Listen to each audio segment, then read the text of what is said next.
Welcome back to my channel. ഇഗ്നോയുടെ പുതിയ admission തുടങ്ങിയിട്ടുണ്ട്. അപ്പോൾ ഒരുപാട് പേര് എടുക്കുന്ന ഒരു പ്രോഗ്രാമാണ് ബികോം. അതുകൊണ്ട് തന്നെ ഒരുപാട് പേർക്ക് ഇതിനെ പറ്റിയിട്ട് ഫീസ് അറിയാനും അതുപോലെ ഡ്യൂറേഷനും എലിജിബിലിറ്റിയും കാര്യങ്ങളൊക്കെ അറിയാൻ ആഗ്രഹമുണ്ട്. അതുകൊണ്ടാണ് കേട്ടോ നമ്മൾ ഈ ഒരു സെപ്പറേറ്റ് വീഡിയോ ചെയ്യുന്നത്. അപ്പോൾ ഇതിൽ പറയാനുള്ളത് പല യൂണിവേഴ്സിറ്റിയിലും ഒരുപാട് ടൈപ്പിലുള്ള ബികോം കൊടുക്കുന്നുണ്ടാവും. പക്ഷേ ഇഗ്നോ യൂണിവേഴ്സിറ്റിക്കകത്ത് അങ്ങനെ സ്പെഷ്യലൈസേഷൻ ഒന്നുമില്ല. ഒരു ബികോം, അതായത് സ്പെഷ്യലൈസേഷൻ ഒന്നും ഇല്ലാത്ത ഒരു ബികോം ആണ് കൊടുക്കുന്നത്. ബാച്ചലർ ഓഫ് കോമേഴ്സ് എന്ന് പറഞ്ഞിരിക്കുന്ന പ്രോഗ്രാമാണ്. അപ്പോൾ 2023 വരെയൊക്കെ ഈ ഒരു പ്രോഗ്രാമിൻ്റെ പേരുണ്ടായിരുന്നത് ബികോം ജി ആയിരുന്നു. ജി എന്ന് വെച്ച് കഴിഞ്ഞാൽ ജനറൽ, അതായത് സ്പെഷ്യലൈസേഷൻ ഒന്നും ഇല്ലാത്ത പ്രോഗ്രാം ആയിരുന്നു. പക്ഷേ കഴിഞ്ഞ സെഷൻ തൊട്ടിട്ട്, അതായത് 2024 ജാനുവരി സെഷൻ തൊട്ടിട്ട് ഈ ബികോം ജി എന്ന് പറഞ്ഞേക്കുന്ന പ്രോഗ്രാമിൻ്റെ സിലബസും കാര്യങ്ങളൊക്കെ റിവൈസ് ചെയ്തു. എന്നിട്ട് അത് 4 ഇയർ പ്രോഗ്രാം ആക്കി കേട്ടോ. കഴിഞ്ഞ സെഷൻ തൊട്ടിട്ടേ 4 ഇയർ പ്രോഗ്രാം ആക്കി. അപ്പോൾ അതിൻ്റെ പേര് അവർ ബികോം ജി എന്നുള്ളത് മാറ്റിയിട്ട് ബികോം എഫ് എന്നാക്കി. എഫ് എന്ന് വെച്ച് കഴിഞ്ഞാൽ ഫിനാൻസ് അല്ല, 4 ഇയർ പ്രോഗ്രാമിൻ്റെയാണ് ഈ എഫ് എന്ന് വെച്ച് കഴിഞ്ഞാൽ കേട്ടോ. അപ്പോൾ ഇഗ്നോയിൽ കഴിഞ്ഞ സെഷൻ തൊട്ടിട്ടേ 2024 ജാനുവരി സെഷൻ തൊട്ടിട്ടേ 4 ഇയർ പ്രോഗ്രാമാണ്. അപ്പോൾ ഇഗ്നോ പ്രോസ്പെക്ടസിനകത്ത് 28ാമത്തെ പേജിൽ 14ാമത്തെ പോയിന്റ് നമുക്കിവിടെ കാണാൻ കഴിയും. ബാച്ചലർ ഓഫ് കൊമേഴ്സ് എന്നിട്ട് ബ്രാക്കറ്റിനകത്ത് മേജർ ഓർ FYUP ഹോണേഴ്സ് എന്നുള്ളത്. അപ്പോൾ FYUP വെച്ച് കഴിഞ്ഞാൽ 4 ഇയർ പ്രോഗ്രാമാണ്. അപ്പോൾ ഇവിടെ ഇഗ്നോയിൽ 4 വർഷത്തെ കോഴ്സിനൊക്കെ മേജർ എന്നോ അല്ലെങ്കിൽ 4 ഇയർ പ്രോഗ്രാം എന്ന രീതിയിലാണ് അറിയപ്പെടുന്നത്. അപ്പോൾ ഇതിൻ്റെ എന്താ പറയുക, എലിജിബിലിറ്റി വന്നേക്കുന്നത് നിങ്ങൾക്ക് +2 അല്ലെങ്കിൽ ഈക്വലൻ്റുള്ള ഏതൊരു +2 ഈക്വലൻ്റുള്ള ഏതൊരു കോഴ്സാണ് നിങ്ങൾ കഴിഞ്ഞെങ്കിൽ നിങ്ങൾക്ക് ബികോമിൻ്റെ അഡ്മിഷൻ എടുക്കാവുന്നതാണ്. ഒരിക്കലും നമുക്ക് +2 കൊമേഴ്സ് വേണം അങ്ങനെയൊന്നുമില്ല. ഏത് +2 ആയാലും കുഴപ്പമില്ല. അല്ലെങ്കിൽ +2 ഈക്വലൻ്റ് ആയിട്ടുള്ള ഡിപ്ലോമയോ അങ്ങനെ എന്തെങ്കിലും ഉണ്ടെങ്കിൽ നിങ്ങൾക്ക് ഈ ഒരു ബികോമിൻ്റെ അഡ്മിഷൻ എടുക്കാവുന്നതാണ്. നമുക്ക് ലാംഗ്വേജ് ഇവിടെ പ്രൊവൈഡ് ചെയ്യുന്നത് ഹിന്ദി അല്ലെങ്കിൽ ഇംഗ്ലീഷ് മാത്രമാണ്. മലയാളത്തിലൊന്നും എക്സാം എഴുതാൻ പറ്റില്ല. അതുപോലെ തന്നെ ഡ്യൂറേഷൻ വന്നിട്ടുള്ളത് 3 or 4 ഇയർ എന്ന് പറയുന്നുണ്ട്. അതുപോലെ അപ്പുറത്തെ 6 or 8 ഇയർ എന്ന് പറയുന്നുണ്ട്. അപ്പോൾ ഇതെന്താണെന്ന് വെച്ച് കഴിഞ്ഞാൽ മിനിമം ഡ്യൂറേഷൻ വന്നിട്ടുള്ളത് 3-4 വർഷമാണ്. അതായത് ഇത് 4 ഇയർ പ്രോഗ്രാം ആണെന്നുണ്ടെങ്കിലും നമുക്ക് വേണമെങ്കിൽ 1ാമത്തെ ഇയറോ അല്ലെങ്കിൽ 2ാമത്തെ ഇയറോ അല്ലെങ്കിൽ 3ാമത്തെ ഇയറോ അല്ലെങ്കിൽ 4ാമത്തെ ഇയറിലോ എപ്പോൾ വേണമെങ്കിലും നമുക്ക് എന്ത് ചെയ്യാൻ പറ്റും. ഇത് എക്സിറ്റ് ഓപ്ഷൻ അവൈലബിൾ ആണ് എന്ന് ഓൾറെഡി പറഞ്ഞിട്ടുണ്ട്. അപ്പോൾ ഓൾറെഡി 4 ഇയർ പ്രോഗ്രാം ഇൻട്രൊഡ്യൂസ് ചെയ്യുന്ന സമയത്തെ അത് ഓൾറെഡി പറഞ്ഞിട്ടുള്ള കാര്യമാണ്. അപ്പോൾ നിങ്ങൾക്ക് വേണമെങ്കിൽ 3ാം വർഷം കംപ്ലീറ്റ് ആയി കഴിഞ്ഞാൽ ഇത് എക്സിറ്റ് അടിച്ചു കഴിഞ്ഞാൽ നോർമൽ ഡിഗ്രി സർട്ടിഫിക്കറ്റ് നിങ്ങൾക്ക് കിട്ടുന്നതാണ്. അതേസമയം നിങ്ങൾ 4 വർഷം കംപ്ലീറ്റ് ആക്കിയിട്ടാണെന്നെങ്കിൽ നമുക്ക് മേജർ സർട്ടിഫിക്കറ്റ് ആണ് കിട്ടുന്നത്. അപ്പോൾ നിങ്ങൾക്ക് PG എടുക്കുന്നതിന് അതിനനുസരിച്ചുള്ള എന്തെങ്കിലും ബെനിഫിറ്റ്സും കാര്യങ്ങളൊക്കെ ഉണ്ടാവും കേട്ടോ. അപ്പോൾ അന്ന് പറഞ്ഞിരുന്നത് ഇപ്പോൾ 4 വർഷം ഡിഗ്രി എടുക്കുകയാണെന്നുണ്ടെങ്കിൽ 1 വർഷം കൊണ്ട് PG തീർക്കാൻ പറ്റുന്ന രീതിയിലേക്കാണ് അന്ന് നമുക്ക് പറഞ്ഞിട്ടുണ്ടായിരുന്നത്. അതുപോലെ എന്തെങ്കിലും ബെനിഫിറ്റ്സും കാര്യങ്ങളൊക്കെ ഈ ഒരു 4 ഇയർ പഠിക്കുന്ന ആൾക്കാർക്കും കിട്ടും. ഓക്കെ, അപ്പോൾ മിനിമം നിങ്ങൾക്ക് എന്ത് ചെയ്യാൻ പറ്റും, 3 വർഷത്തിനുള്ളിൽ തീർക്കണമെങ്കിൽ അങ്ങനെ തീർക്കാം. അല്ലെങ്കിൽ നിങ്ങൾക്ക് 4ാമത്തെ വർഷം കൂടി പഠിച്ചു കഴിഞ്ഞാൽ മേജർ ലെവൽ ഡിഗ്രി സർട്ടിഫിക്കറ്റ് നമുക്ക് കിട്ടുന്നതായിരിക്കും. ഓക്കെ, അപ്പോൾ മിനിമം ഡ്യൂറേഷൻ 4 വർഷമാണ്.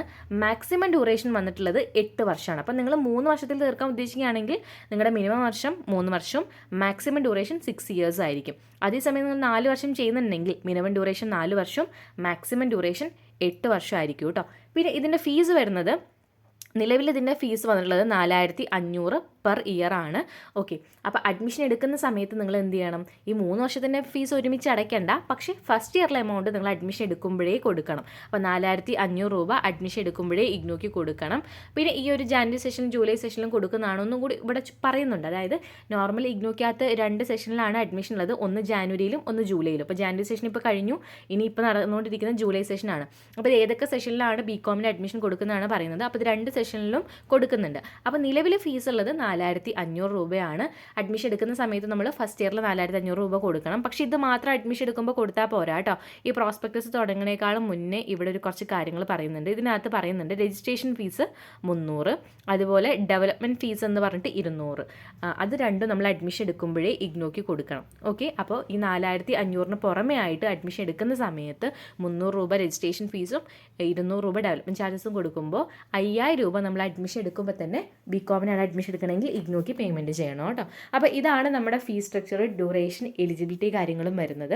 പിന്നെ ഈ ഒരു ബികോം കേരളത്തിൽ ഏതൊക്കെ ജില്ലയിലാണ് സ്റ്റഡി സെൻറ്റർ ഉള്ളതെന്നും കൂടി പറയാം. അപ്പോൾ കേരളത്തിൽ 3 റീജിയണൽ സെൻറ്റേഴ്സ് വരുന്നുണ്ട്. ഒന്ന് വടകര, പിന്നെ കൊച്ചിൻ, പിന്നെ ട്രിവാൻഡ്രം. ഇതാണ് നമ്മുടെ അഡ്മിഷൻ പോർട്ടൽ. ഇതിനകത്ത് വന്നിട്ട് പ്രോഗ്രാം ഇൻഫോർമേഷൻ എടുക്കുക, ബികോം എഫ് എന്നുള്ളത് സെർച്ച് ചെയ്യുക. അപ്പോൾ നമ്മുടെ ആ ഒരു പ്രോഗ്രാം ഇവിടെ വരും. റീഡ് മോർ കൊടുക്കുക. ഏറ്റവും താഴോട്ട് പോയി കഴിഞ്ഞാൽ ഇതിൻ്റെ സ്റ്റഡി സെൻറ്റേഴ്സും റീജിയണൽ സെൻറ്ററും ഒക്കെ എവിടെയാണെന്നുള്ളത് നമുക്ക് കാണാൻ പറ്റും കേട്ടോ. അപ്പോൾ നിങ്ങൾക്ക് ഇതിനകത്ത് തിരഞ്ഞ് കണ്ടുപിടിക്കാൻ ബുദ്ധിമുട്ടാണെന്നുണ്ടെങ്കിൽ ഇവിടെ 3 ഡോട്ടിൽ ഫൈൻഡ് ഇൻ എ പേജ് എന്ന് കൊടുക്കുക. ഇപ്പോൾ വടകരയാണെന്നുണ്ടെങ്കിൽ വടകര റീജിയണൽ സെൻറ്ററിൻ്റെ അണ്ടറിലുള്ള ഇത് കിട്ടും കേട്ടോ. അത് ഹൈലൈറ്റ് ചെയ്തിട്ട് ഇങ്ങനെ നിൽക്കും. ഓക്കെ, ഇങ്ങനെ കാണും. ഇനി അല്ല നിങ്ങൾക്ക് കൊച്ചിൻ റീജിയണൽ സെൻറ്ററിൻ്റെ അണ്ടറിലാണ് വേണ്ടതെങ്കിൽ നമുക്കതിങ്ങനെ സെർച്ച് ചെയ്ത് കഴിഞ്ഞാൽ അതും ഇതുപോലെ തന്നെ ഹൈലൈറ്റ് ചെയ്ത് നിൽക്കും കേട്ടോ. ഇനി ട്രിവാൻഡ്രം ആണെന്നുണ്ടെങ്കിൽ തിരുവനന്തപുരം എന്ന് കൊടുക്കരുത് കേട്ടോ. ഇവിടെ ട്രിവാൻഡ്രം എന്നാണ് കാണിക്കാറ്. അപ്പോൾ ട്രിവാൻഡ്രം എന്ന് കാണിച്ചു കഴിഞ്ഞാൽ അതും ഇങ്ങനെ ഹൈലൈറ്റ് ചെയ്ത് നിൽക്കും. ഓക്കെ, അപ്പോൾ ബികോം എവിടേക്കാണ് നിലവിൽ കൊടുക്കുന്നുള്ളത് നമുക്ക് സൈറ്റിനകത്ത് നോക്കിക്കഴിഞ്ഞാൽ ആദ്യം അറിയാൻ പറ്റും. നമ്മൾ ബികോമിനെ പറ്റിയിട്ട് എലിജിബിലിറ്റിയും ഡ്യൂറേഷൻസും ഫീസും ഏതൊക്കെ സ്റ്റഡി സെൻറ്ററിലാണ് ബികോം പ്രൊവൈഡ് ചെയ്യുന്നതൊക്കെ നമ്മൾ പറഞ്ഞിട്ടുണ്ടായിരുന്നു. ഇനി നിങ്ങൾക്ക് ഇതിനെപ്പറ്റി ഡീറ്റെയിൽ ആയിട്ട് എന്തെങ്കിലും ഇൻഫോർമേഷൻ അറിയാൻ ആഗ്രഹം ഉണ്ടെങ്കിൽ നിങ്ങൾക്ക് പ്രോസ്പെക്ടസ് നോക്കാവുന്നതാണ്. പ്രോസ്പെക്ടസിൽ പേജ് നമ്പർ നോക്കിയിട്ട് എടുക്കുകയാണെങ്കിൽ അതിനകത്ത് ഏതൊക്കെ സബ്ജക്ട്സ് ഒക്കെയാണ് പഠിക്കാനുള്ള സിലബസ് കാര്യങ്ങളൊക്കെ ഡീറ്റെയിൽ ആയിട്ട് നിങ്ങൾക്ക് കിട്ടും. ഇത് നിങ്ങൾക്ക് അഡ്മിഷൻ ചെയ്ത് തരുന്നുണ്ടെങ്കിൽ ഇഗ്നോലഡ്സുമായിട്ട് വാട്സപ്പിനകത്ത് മെസ്സേജ് അയക്കാവുന്നതാണ്. നമ്മൾ അഡ്മിഷൻ പ്രോസസ്സ് ചെയ്ത് തരുന്നതായിരിക്കും. Okay, by.